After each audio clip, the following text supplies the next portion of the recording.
परिचय। भारी बारिश के बाद गड्ढे कीचड़ वाले पानी से भर गए हैं। 12 साल के एक उत्सुक लड़के दिनेश ने कीचड़ को पानी से अलग करने की कोशिश की। देखते हैं कि वो साफ पानी हासिल करने के अपने इस काम में कहां तक कामयाब होता है। उद्देश्य। इस पाठ के अंत में आप निम्न करने में सक्षम हो जाएंगे: सेडिमेंटेशन यानी अवसादन और डिकेंटेशन यानी निथारने की तकनीक के बारे में बताना, फिल्ट्रेशन यानी छानने की तकनीक के बारे में बताना, वाष्पीकरण और संघनन की तकनीक के बारे में बताना, पानी के घोलने के गुण को समझना, सैचुरेटेड यानी संतृप्त और अनसैचुरेटेड यानी असंतृप्त घोलों के बीच अंतर करना, अलग करने की विधियां, अवसादन और निथारना। दिनेश ने एक बीकर को कीचड़ वाले पानी से भर दिया और कुछ समय तक इसे बिल्कुल नहीं छेड़ा। कुछ समय के बाद वो बीकर को देखकर हैरान रह गया। वो क्यों आश्चर्यचकित हुआ? आइए इसका कारण जानें।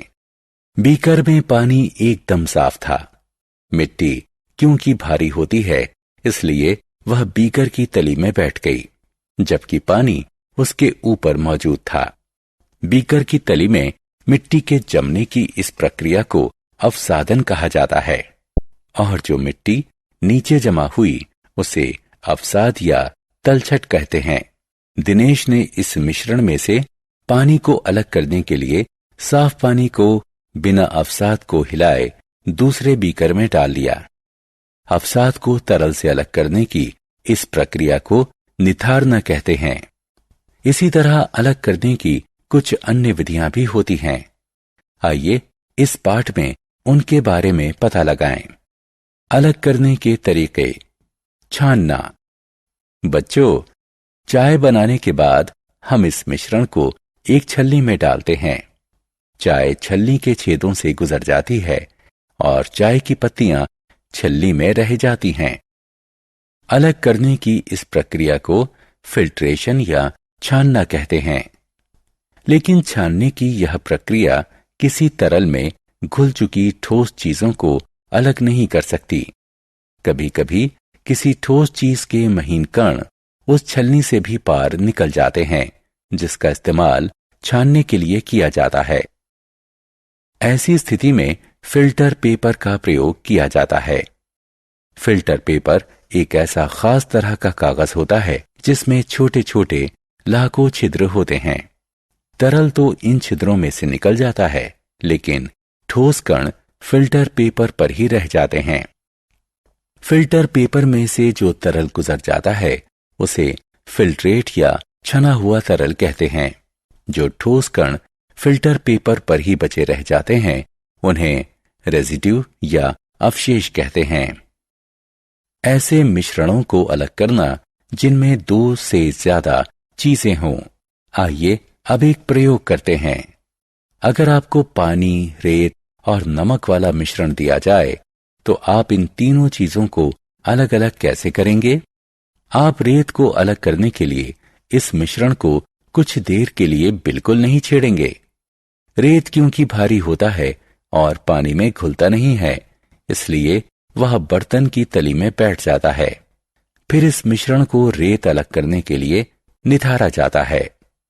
नमक क्योंकि घुलनशील होता है, इसलिए वह पानी में पूरी तरह घुल जाता है।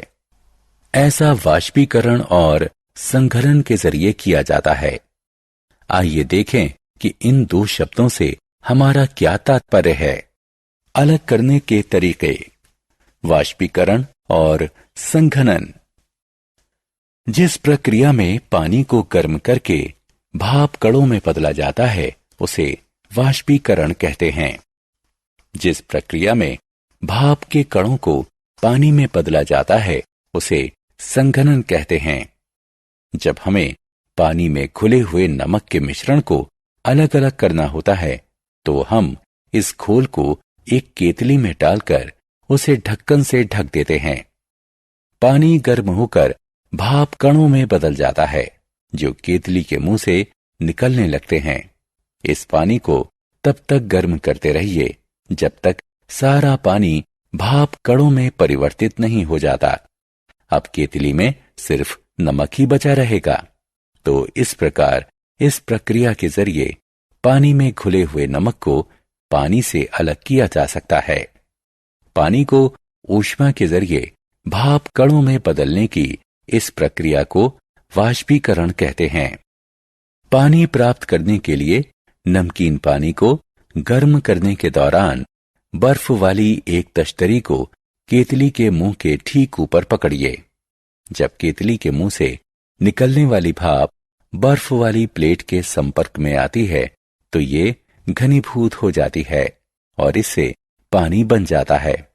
इस प्रक्रिया से हमें पानी वापस मिल जाता है। भाप के कणों को पानी में बदलने की इस प्रक्रिया को कंडेंसेशन यानी संघनन कहते हैं। पानी के घुलने वाले गुण। पानी एक ऐसी चीज है जिसमें बहुत सारी चीजें घुल जाती हैं, लेकिन कुछ चीजें ऐसी भी हैं जो पानी में नहीं घुलती। आप रेत, दूध, नींबू का रस और मोम इकट्ठा कीजिए, थोड़ी चीनी और नमक भी लीजिए।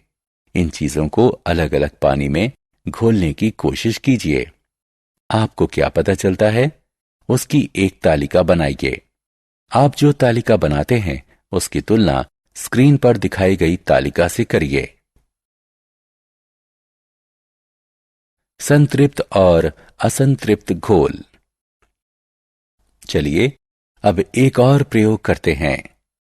एक बीकर लीजिए और उसमें थोड़ा सा नमक घोलिए। इस घोल में और नमक मिलाते जाइए। जब तक पानी में नमक घुलता जाएगा यह घोल असंतृप्त घोल कहलाएगा। लेकिन जल्दी ही एक ऐसी स्थिति आएगी जब आप इस घोल में और अधिक नमक नहीं घोल पाएंगे। इस स्थिति में यह घोल संतृप्त हो जाएगा। तो किसी घोल को तब घनीकृत कहते हैं अगर इसमें किसी चीज की और अधिक मात्रा को घोला ना जा सके। संतृप्त घोल पर ऊष्मा का प्रभाव। किसी संतृप्त घोल में नमक की थोड़ी मात्रा मिलाइए और इसे गर्म कीजिए। बीकर की तली में बिना घुले नमक का क्या होता है? जी हां, ये घोल में घुलने लगता है। अब इस गर्म घोल को ठंडा होने दीजिए। क्या नमक फिर से बीकर की तली में जम जाता है? जी हां, बिल्कुल। तो विद्यार्थियों, यह प्रयोग दिखाता है कि आप पानी को गर्म करके उसमें नमक की काफी मात्रा घोल सकते हैं। सारांश। आइए हमने जो कुछ सीखा है उसे संक्षेप में दोहराएं। अवसादन एक ऐसी प्रक्रिया है जिसके जरिए किसी तरल में मौजूद घुल ना सकने वाले भारी कणों को नीचे बैठने दिया जाता है।